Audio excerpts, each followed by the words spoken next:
Oke, kita semua pernah di posisi ini. Gaji rasanya cuma numpang lewat, tapi di kepala udah pengen banget mulai investasi. Pertanyaannya, mending fokus naikin income dulu atau nekat aja mulai nyicil investasi dari sekarang? Nah, ini nih dilema klasik yang sering bikin kita bingung. Hari ini, kita bakal bedah tuntas topik ini, supaya kamu bisa ambil langkah yang paling pas buat situasimu. Kamu kenal kan sama perasaan deg-degan pas akhir bulan? Gaji masuk, langsung kepotong buat bayar tagihan ini, itu, dan sisanya? Ya, cukup buat hidup, tapi nggak lebih. Kalau kamu lagi ngerasain ini, tenang, kamu nggak sendirian kok. Tapi di sisi lain, ada suara kecil di kepala yang terus nanya, gimana ya masa depan nanti? Kamu lihat teman-teman di sosmed udah mulai pamer portofolio saham, dan kamu tahu banget kalau investasi itu penting. Ada rasa pengen, ada rasa cemas, campur aduk jadi satu. Terus datanglah nasihat ini. Dari senior di kantor, dari influencer keuangan, bahkan dari keluarga. Kedengerannya masuk akal banget kan? Tapi nasihat yang sama ini juga yang sering bikin kita jadi ragu, jadi nunda terus. Jadi harus nunggu sampai kapan ya? Nah yuk kita cari jawabannya bareng-bareng. Kenapa sih ini jadi dilema yang pelik banget? Soalnya, di sudut kanan dan kiri ring tinju ini, ada dua argumen yang sama-sama kuat. Ini bukan soal mana yang benar atau salah, tapi ini soal strategi mana yang lebih cocok. Dan ini adalah pertarungan yang dihadapi hampir semua orang di awal perjalanan finansial mereka. Nah, ini dia inti permasalahannya. Di satu sisi, ada kekuatan magis yang namanya waktu di pasar. Mulai investasi lebih awal itu ibarat menanam pohon, waktulah yang bikin dia tumbuh besar, lewat keajaiban compounding interest. Tapi di sisi lain, ada kenyataan pahit soal nominal investasi. Kalau yang kita tanam cuma sebutir biji, ya butuh waktu yang super lama buat jadi pohon rindang.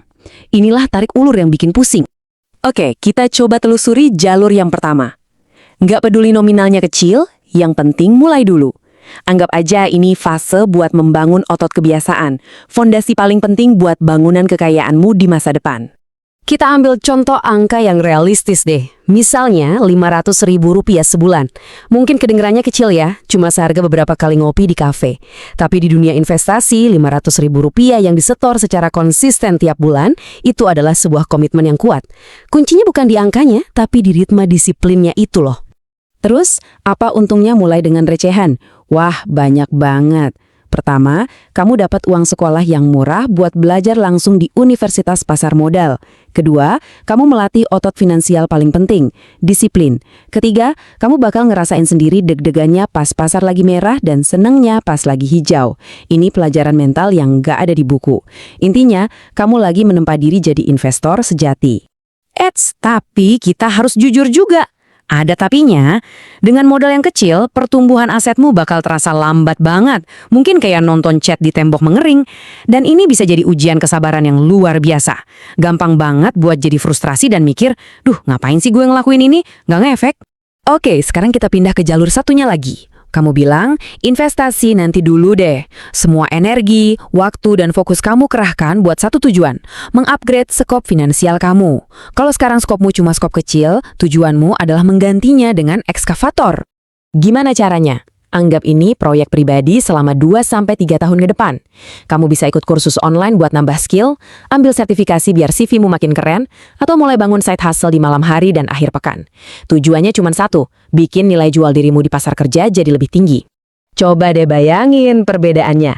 Dari income 5 juta sebulan, setelah kerja keras selama beberapa tahun, naik jadi 10 juta.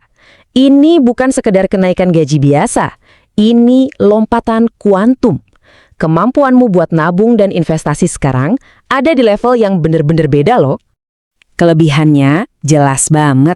Kalau dulu cuma bisa sisihin 500.000, sekarang kamu bisa investasi 2 atau 3 juta sebulan. Pertumbuhan portofoliomu jadi jauh lebih terasa. Dan yang gak kalah penting, napas finansialmu jadi lebih lega. Gak ada lagi tuh drama cemas pas akhir bulan. Tapi hati-hati, jalur ini punya beberapa jebakan berbahaya. Pertama, kamu menunda dapat uang sekolah di pasar modal. Kedua, dan ini monster yang paling sering makan korban, lifestyle inflation. Begitu income naik, cicilan baru dan pengeluaran buat gaya hidup ikut naik.